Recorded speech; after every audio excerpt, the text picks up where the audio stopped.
Hey, what's up with y'all today? Welcome to the show, The Social Climate.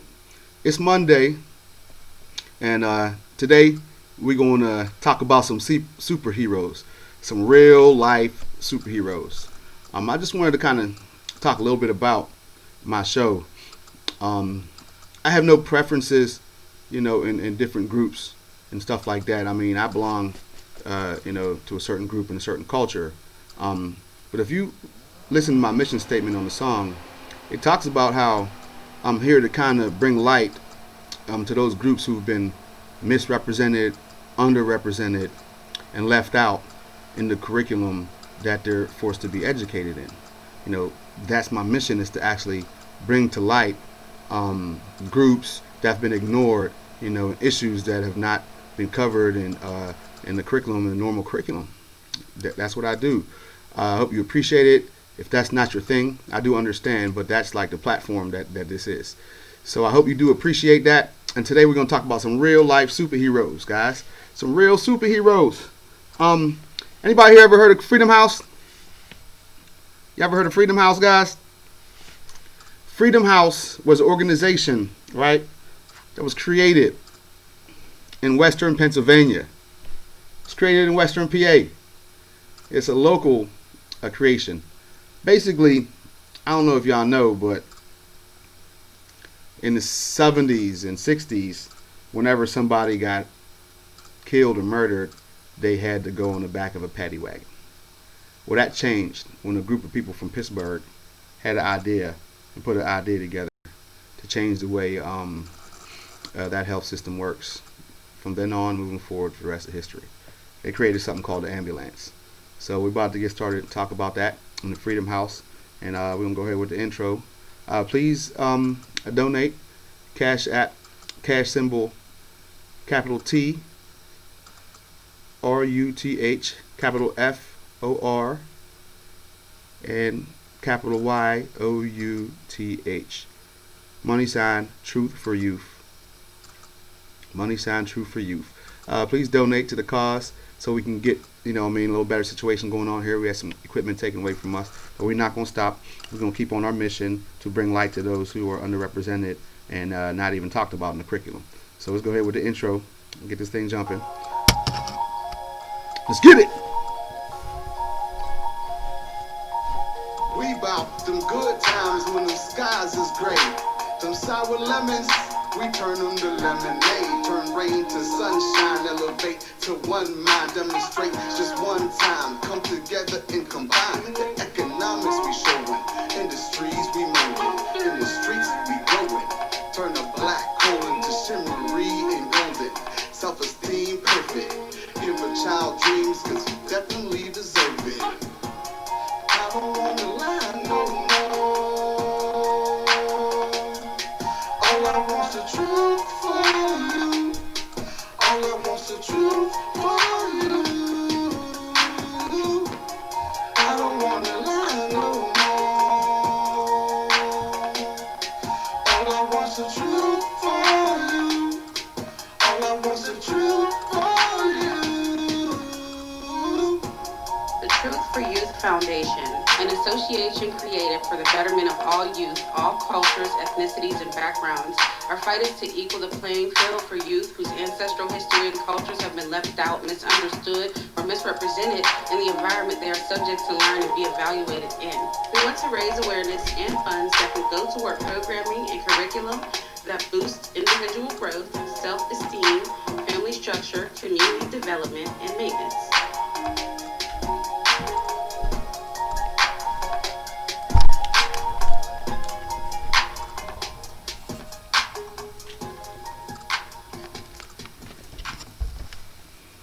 All right, let's get it. I'm gonna give y'all a little story how I kind of found out about this. I had a gentleman that I know close to the family that was jitneying. By the way, we'll talk about jitneys too a little bit at the end there. But anyway, this gentleman was telling me how he was part of this organization. They were the first ambulance in the history of the world. I didn't believe it. I was like, what? this guy's making this up. He's making this up. So I went home and like looked into it. What was crazy is that this man wasn't lying. He was not lying at all. I researched it and I found out that the ambulance was created in Pittsburgh, Pennsylvania, guys, in late 60s, early 70s. As I was saying, if y'all remember Martin Luther King and Malcolm X, fix my brim here. Martin Luther King and Malcolm X, guys. Some of these people, when they were shot, they were carried off in the back of like a paddy wagon, one of those, big church cars where they put the casket in it and everything. You know what I'm saying? It was crazy. Watch old videos, you'll see they're rushing people in the paddy wagons and all the type of stuff and taking them to the hospital and everything. And that was the best they could do. Well, in Pittsburgh, that changed. We changed that up, y'all. Round of applause for Pittsburgh, Pennsylvania. That's where I'm from, guys. I got to bring you guys relevant information from there for our youth so they can have some pride about themselves in our community, about what they brought to help make Pittsburgh a better place, right? So basically what happened was you had the Homestead area, you had the Hill District, you had other areas where black people were really prevalent in Pittsburgh. A lot of times when situations would happen, there would be violence. Let's say the Hill District, something's going on in the Hill District, right?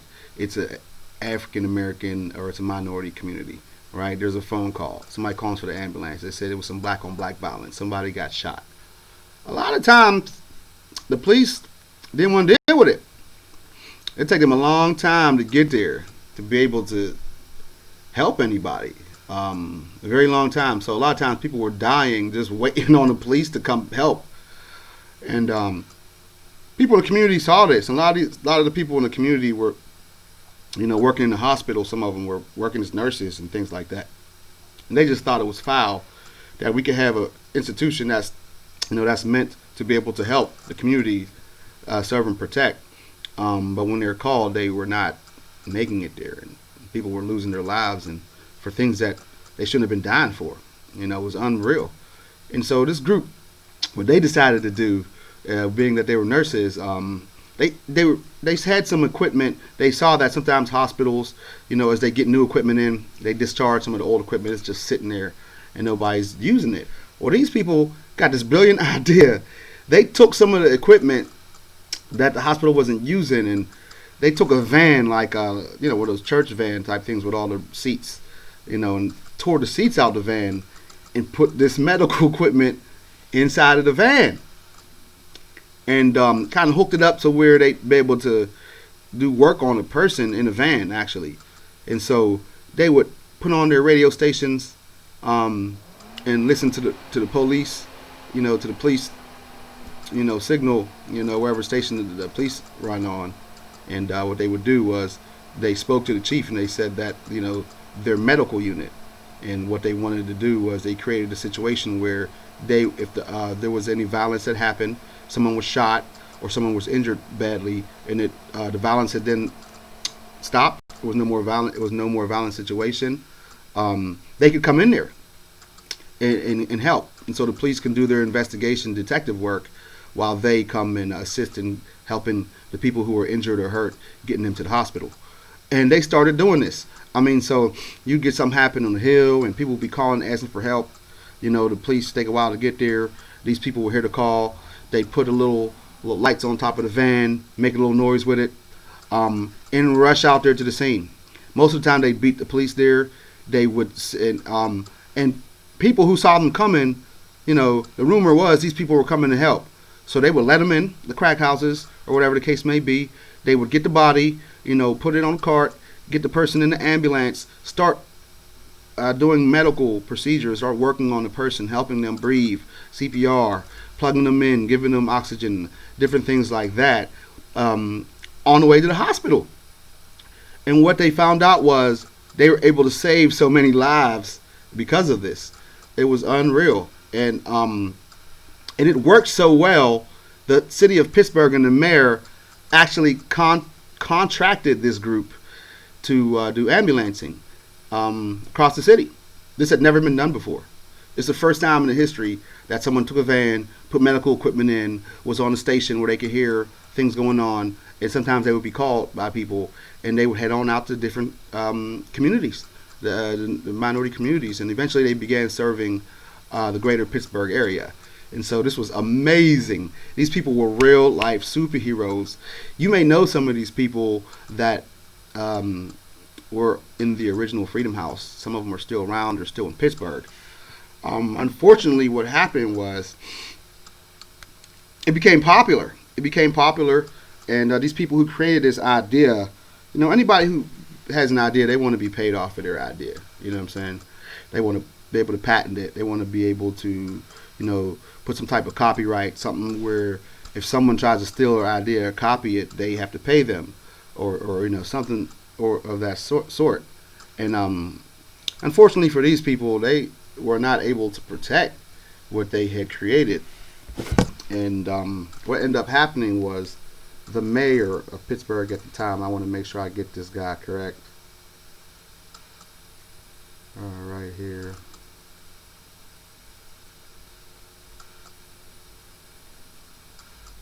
Right here. The late Peter F. Flaherty became mayor in 1970 with the idea to deprivatize the controlling of the service. And the service that they're referring to is the ambulance, emergency medical service. The city shut down its contract with Freedom House in 1975 and began its own emergency medical service. And this is from the Pittsburgh Post-Gazette. That article was February 27, 2007. So basically what happened was they didn't want to pay these people. And if y'all saw my last video, we were looking at the act, the Land Act, the Morrill Land Act, and also the Homestead Land Act, where they enfranchised people to give them land, private land, and also land that colleges could be built. So they were enfranchising those people. So we have a case here where these people invented the ambulance, and maybe you think some of them would be given managerial positions or some high-ranking positions all across the country, being that they were the ones who established it.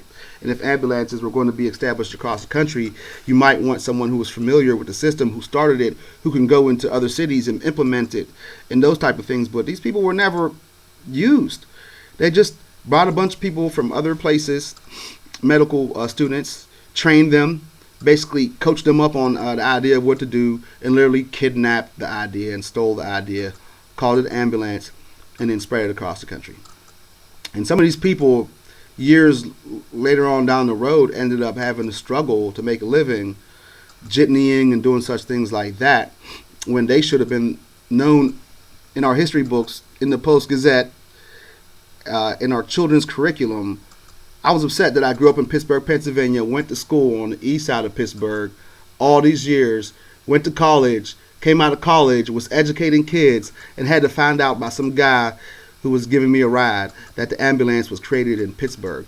These kind of things have to stop. We have to get our education system to be able to identify those who are underappreciated, underprivileged, so they also can have self-esteem that they brought something to this great country. That's all we're trying to do here, guys. The Truth for Youth Foundation, social climate. We want everybody to feel appreciated, and so shouts out to all those guys, man. Shouts out to the men and the women who had the idea, the men and the women who made it work, who made it happen, who created those vans, who drove those routes, who saved those lives. We love y'all. Y'all are real life superheroes. And the guys who went on to even be jitney drivers that were disenfranchised, I want to give y'all a shout out too, because guess what eventually happened with the jitneys? They created Uber, right? So a lot of people know that before Uber ever existed, Western Pennsylvania has always had what we call jitneys, and maybe in other cities they call it something else, but they always have local people who you could call to have a service, a station, and they'll come on over there and give you a ride for cheap when the bus systems are too expensive or they don't go in certain areas and certain routes where our minority communities have been placed. So we just like to thank all the jitneys out there, all the small business minded people who always invent things but never get credit for it. We see you out there, and this video was dedicated to you. You are a real life superhero. On that note, this is a short one, guys. Please donate to the cause. Okay, P.O. Box 8708, Wilkinsburg, PA 15221. Okay, money symbol, truth for youth. The 4 is FOR. So please donate to the cause so we can go ahead and get a little bit better equipment and get it popping on here, so we can do some good things. But I'm never going to give up. I'm always here for you to educate you on things that you might not be privy with. That should be in our history books. I hope y'all enjoyed this. Look up Freedom House. There's documentaries on them. It's a powerful, powerful, inspiring story. And hope you guys enjoyed it. Leave me a message. Please like and subscribe. Like and subscribe. Okay. Support. Okay. All the money goes out to making things better so we can keep lights on, continue giving you guys material. I do trainings. Please hit me up. Message me, number 412-628-1851. I do trainings for junior high and high school students and for teachers as well. I've trained at high school institutions and things like that, so I do have a little bit of experience. Yes, give me a call. The website will be coming out soon. All right, y'all take care. Have a good day. True for You Foundation. Freedom House. Y'all the real superheroes, superstars. This is for y'all. Them good times when the skies is gray. Them sour lemons, we turn them to lemonade. Turn rain to sunshine, elevate to one mind. Demonstrate just one time. Come together and combine. The economics we showing. Industries we moving. In the streets we growing. Turn the black coins to shimmery and golden. Self-esteem perfect. Give a child dreams, cause you definitely deserve it. I don't wanna lie no more. All I want's the truth for you. All I want's the truth for you.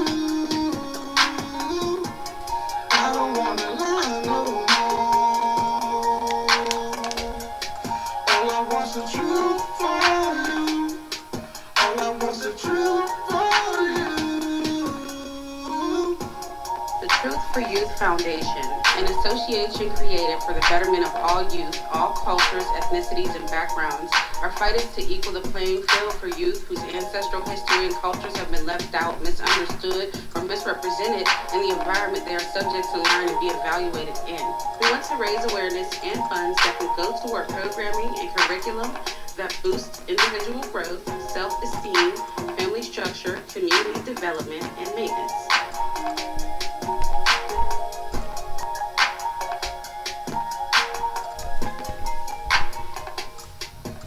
Hey, y'all have a blessed one, you heard?